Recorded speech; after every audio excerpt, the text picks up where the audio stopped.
अस्सलाम वालेकुम, क्या चाल है दोस्तों। उम्मीद है सब खैरियत होंगे। तो दोस्तों मैं इस टाइम बर्लिन में जर्मनी में खड़ा हूँ। आज मैं बात करूँगा जर्मनी वीज़ा के डॉक्यूमेंट्स, कैसे आप जर्मनी का वीज़ा हासिल कर सकते हो, कौन कौन से डॉक्यूमेंट्स रिक्वायर्ड होंगे और किस बेस पे जर्मनी वीज़ा देता है। देखें दोस्तों, सबसे पहले आपने जर्मनी के लिए बैंक स्टेटमेंट बनानी है। अगर आपके पास 3 या 6 मंथ की 6 मंथ की बना लो, 15-20 हज़ार रुपये भी आपके अकाउंट में हो तो मोर देन इनफ है।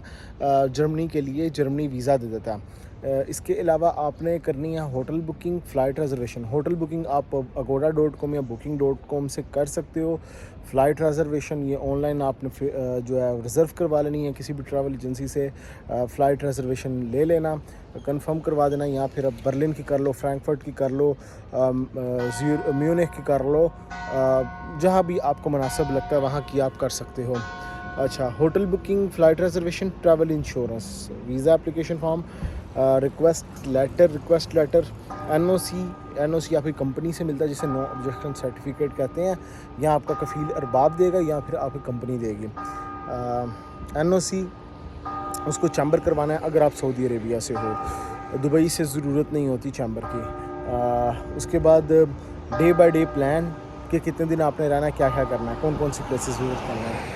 2 white background Schengen size pictures होंगी और एक अपॉइंटमेंट लेटर होगा। अगर आप सऊदी अरेबिया से हो तो आपने TLS में सबमिशन करवानी है। अगर आप दुबई से देख रहे हो तो भाई आपको VFS में सबमिशन करवानी पड़ेगी। अगर पाकिस्तान से देख रहे हो, इसको डायरेक्ट एम्बेसी भी डील करती है और आपको इंटरव्यू देने के लिए भी जाना पड़ता है। अच्छा, उसके बाद इस्लामाबाद में इंटरव्यू होता है इसका। इसके बाद अगर आप पाकिस्तान या फिर पाकिस्तान का तो आई थिंक सो 3 मंथ की या 6 मंथ की लगेगी। दुबई से 3 मंथ की स्टेटमेंट लगती है, सऊदी अरेबिया से 6 मंथ की बैंक स्टेटमेंट लगेगी। जब सबमिशन हो रहती है, सबमिशन के बाद तकरीबन 12 से 15 दिन के अंदर जर्मनी का रिज़ल्ट आ रहता है। प्लस ये जो आपको वीज़ा देगा ना, ये मल्टीपल देगा। ये जर्मनी एक ऐसा वाहिद कंट्री मैंने देखा ना कि भाई फ़र्स्ट अटैम्प्ट में ही ये मल्टीपल वीज़ा दे देता है।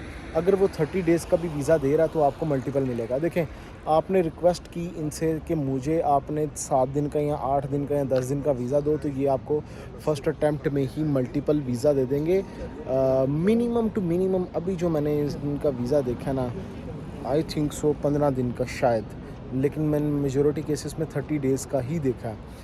बहुत सारे लोगों के जिनके मैंने अप्लाई करवाया फर्स्ट अटैम्प्ट में ही, जिनको वीज़ा मिला वो 30 डेज़ का वीज़ा मिला और मल्टीपल मिला। और फिर जब आप दोबारा से अगेन जर्मनी में वीज़ा अप्लाई करते हो तो ये आपको 90 डेज़ का यानी कि दे देता है वीज़ा। उसके बाद आप अगेन वीज़ा अप्लाई करते हो 6 मंथ, 1 ईयर और 2 ईयर्स, 3 ईयर्स और 5 ईयर्स तक का भी वीज़ा दे देता है। लेकिन उसके लिए यही है कि आपको बार बार अगेन एंड अगेन जर्मनी में ही वीज़ा अप्लाई करना पड़ेगा। ऐसा नहीं है कि आज इस बार आपने जर्मनी में किया, अगली बार आप फ्रांस में कर रहे हो, फिर नीदरलैंड्स में कर रहे हो। किसी भी कंट्री का अगर आपने वीज़ा लेना है, लॉन्ग कैटेगरी जिसे कहते हो, यानी कि ज़्यादा देर का वीज़ा लेना चाहते हो, तो भाई उसी कंट्री का आपको होकर रहना पड़ेगा।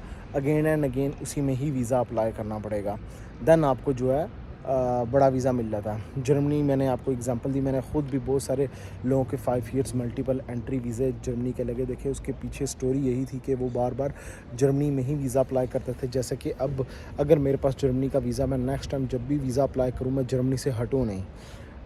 उसकी रीज़न ये है कि मुझे एक तो बड़ा वीज़ा भी मिल जाएगा और इजीली वीज़ा मिल जाएगा, मेरा वीज़ा रिफ्यूज़ होने के चांस कम होंगे। अगर मैं कंट्री चेंज कर जाता हूँ तो मे बी कि मेरा वीज़ा रिफ्यूज़ भी कर दें। तो गाइज़, मैं इस टाइम बर्लिन में हूँ। ये जी इनका बर्लिन का मेन फेमस पॉइंट टावर, जिसे टीवी टावर भी कहा जाता है, अलेक्जेंडर प्लाट्स मेट्रो स्टेशन है, उसके ये सामने बिल्कुल बाहर निकल के। तो ये आई थिंक सो साथ चर्च है क्या। तो नेक्स्ट वीडियो मिलूँगा नए टॉपिक पर। ख्याल रखें अपना, टेक केयर, अल्लाह हाफ़िज़।